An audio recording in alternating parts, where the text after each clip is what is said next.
आपण नेहमी तांदळापासूनच डोसा, इडली किंवा आप्पे वगैरे बनवतो, पण तेच जर आपल्याला पटकन जर डोसा बनवायचा असेल तर आपण पोह्याचा किंवा रव्याचा वगैरे बनवू शकतो. आज आपण पोहे आणि गाजराचा डोसा कशा प्रकारे केला जातो ते या व्हिडिओमध्ये बघणार आहोत.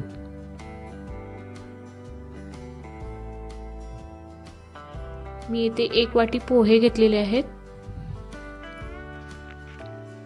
त्याचबरोबर 1 वाटी रवा घेतलेला आहे आणि 1 वाटी दही घेतलेला आहे. दह्यामुळे काय होतं की जो आपला डोसा आहे तो फुलण्यास मदत होते. आणि मी याच्यामध्ये आता थोडं पाणी घालते आणि याला मिक्स करून घेते चांगलं.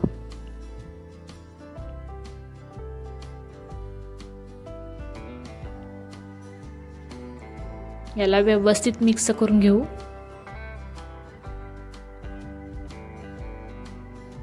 याच्यामध्ये मी आता थोडंसं जो आपला खायचा सोडा असतो तो घालते. अर्धा चमचा घातलेला आहे मी आणि त्याचबरोबर मीठ घातलेलं आहे मी इथे.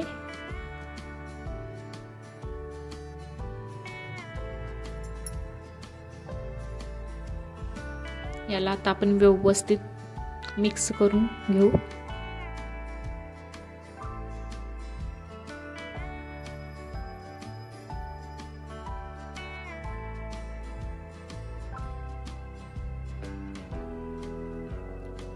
याला व्यवस्थित मिक्स करून घ्यायचं. जो आपला सोडा घातलेला आहे तो पण व्यवस्थित याला लागेल आणि याला आपण एक अर्धा तास ठेवू याला, म्हणजे जे पोहे आणि रवा आहे तो दह्यामध्ये व्यवस्थित भिजेल. आता आपण यासाठी चटणी करून घेऊ. मी इथे घेतलेले आहे शेंगदाणे घेतलेले आहे, मिरची घेतलेली आहे, आलं लसूण खोबरं घेतलेलं आहे. हे आता सगळं आपण वाटून घेऊ मिक्सरमध्ये.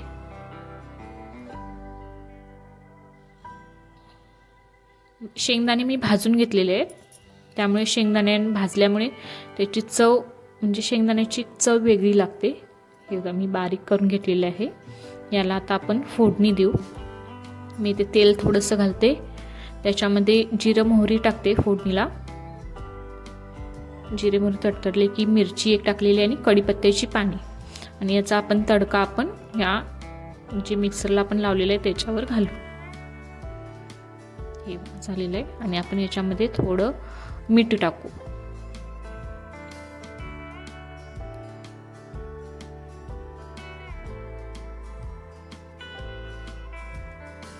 मीठ घालते मी आता. याला आपण व्यवस्थित हलवून घेऊन आपली खोबऱ्याची चटणी तयार झालेली आहे. आता आपण ते बॅटर जे घेतलेले ते आपण बघू. हे बघा पूर्ण व्यवस्थित भिजलेलं आहे. पोहे पण भिजलेले आहेत आणि रवा पण भिजलेला आहे. जर तुम्हाला हे मोठं जर वाटत असेल तर तुम्ही मिक्सरला लावून घ्या. मी याला थोडं मिक्सरला लावून घेते. पोहे थोडेसे जर मोठे वाटत असतील तर वाटून घेऊ शकता तुम्ही. मिक्सरला मी थोडं लावून घेते जेणेकरून जो डोसा आहे तो सॉफ्ट बनेल. हे बघा मिक्सरला लावलेला आहे मी आणि याला चांगलं हलवून घेऊ. हे बघा बॅटर आपलं व्यवस्थित झालेलं आहे. आता मी याच्यावर टाकण्यासाठी मी गाजर किसून घेतलेला आहे. याच्यामध्ये थोडासा मी कांदा घालते.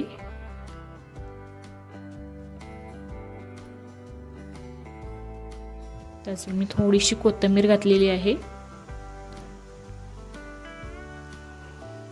थोडंसं आपण याच्यामध्ये मीठ घालू.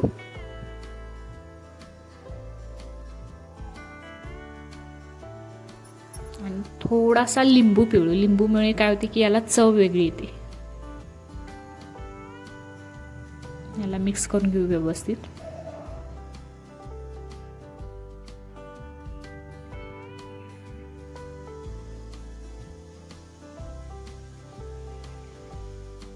आता आपण तवा ठेवलेला आहे. तवा गरम झाला की त्याच्यामध्ये बॅटर घालून डोसा काढू.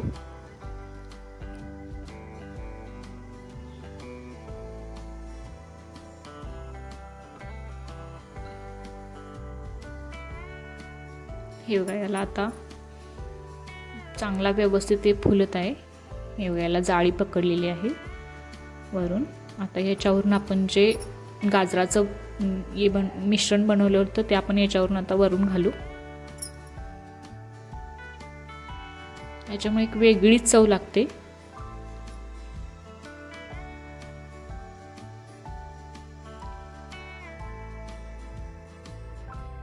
हे बघा, आपला डोसा व्यवस्थित खालून भाजलेला आहे. याला आता मी परतून घेतलेला आहे. हे बघा, खालून व्यवस्थित भाजलेला आहे.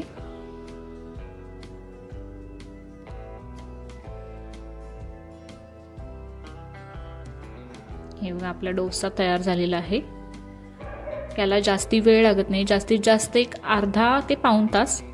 आपल्याला तांदूळ भिजत घालण्याची पण गरज नाही आहे. जर तुम्हाला झटपट खावासा इच्छा झाली तर आपण अशा प्रकारे सुद्धा करू शकतो.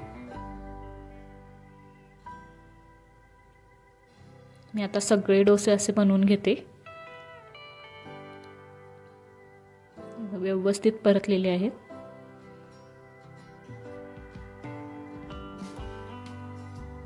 हे बघा, आपले पोहे आणि जी गाजर वापरून केलेलं आहे त्याच्यापासून डोसे आपले तयार झालेले आहेत. खाण्यासही पौष्टिक आहेत. आणि हे आपण डोसे जी खोबऱ्याची चटणी आहे त्याच्यासोबत खाऊ शकतो किंवा टोमॅटोच्या चटणीसोबत खाऊ शकता. अशा पद्धतीने आपले डोसे तयार झालेले आहेत. ही रेसिपी जर तुम्हाला आवडली तर नक्की लाईक करा, शेअर करा आणि सबस्क्राईब करा.